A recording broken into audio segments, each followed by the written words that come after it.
వినాయక స్వామి దేవతా ప్రీక్షత ఇక్షుకంఠ ఫలాన్ని నివేదయాన్ని సమర్పయామి 5 సాక్ష్యాలయామి శుద్ధ ఆచమనీయం సమర్పయామి శ్రీ వరసిద్ధి వినాయక స్వామినే నమః దేవతా ప్రీత్యర్థ ఉద్వాసన దేవతా మృత్యుష్యతే స్వస్తి పుణ్యావతి దేవతానుగ్రహం దృశ్య శ్రీ వరసిద్ధి వినాయక స్వామినే నమః వరసిద్ధి వినాయక దేవతా ప్రీత్యర్థ ఉద్వాసన దేవతా ప్రీత్యర్థ యజమాన దేవత నవగ్రహ మండప దేవత సహిత కలశ దేవతా ప్రీత్యర్థ కలశాని పుష్పాది దేవతా ప్రీత్యర్థ దేవతా ప్రీత్యర్థ నవగ్రహ మండపారాధన దేవతా ప్రీత్యర్థేన శ్రీ వరసిద్ధి వినాయక నవరాత్రి దేవతా ప్రీత్యర్థ ఉద్వాసన సమయ ముహూర్త సుముహూర్తం అష్టో అందరూ అక్కడ 2 అక్షంతలు వేయండి.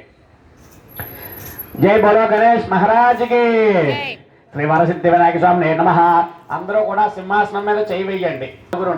నేను చెప్పాను వరకు ఓం దజ్జన్యారావరణే మహే గాతం యజ్ఞాయ గాతం యజ్ఞపతయే శ్రీ వరసిద్ధి వినాయక స్వామినే నమః.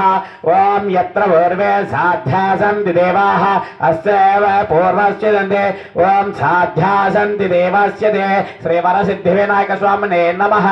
ఉత్తరాదోష దేవతా ప్రీత్యర్థం యస్యేశ్వరిత్రః శ్రీ వరసిద్ధి వినాయక స్వామినే నమః. ఉద్ధాసన దేవతా ప్రీత్యర్థ ఓం యత్ర పూర్వే సాధ్యాసంతి దేవాః గణపతి యదాస్తాత దేవతా ప్రీత్యర్థం యస్వాశ్వరూపస్యత శ్రీ వరసిద్ధి వినాయక స్వామిని పైకి లేపండి.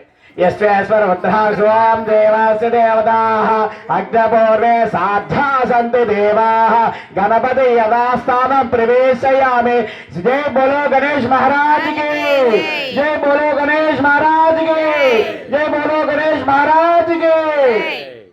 అది ఎక్కడ పెడతారు రండి సింహాసనం పీట చెక్క మొత్తం పర్లేదు అలా లేపండి శ్రీ వరసిద్ధి వినాయక స్వామినే నమః. తదంగ దేవతా ప్రీత్యర్థం శ్రీ వరసిద్ధ దేవతా ప్రీత్యర్థం ఉద్వాస ముహూర్త సుముహూర్త కలశ ఉద్వాసన సమయే ముహూర్త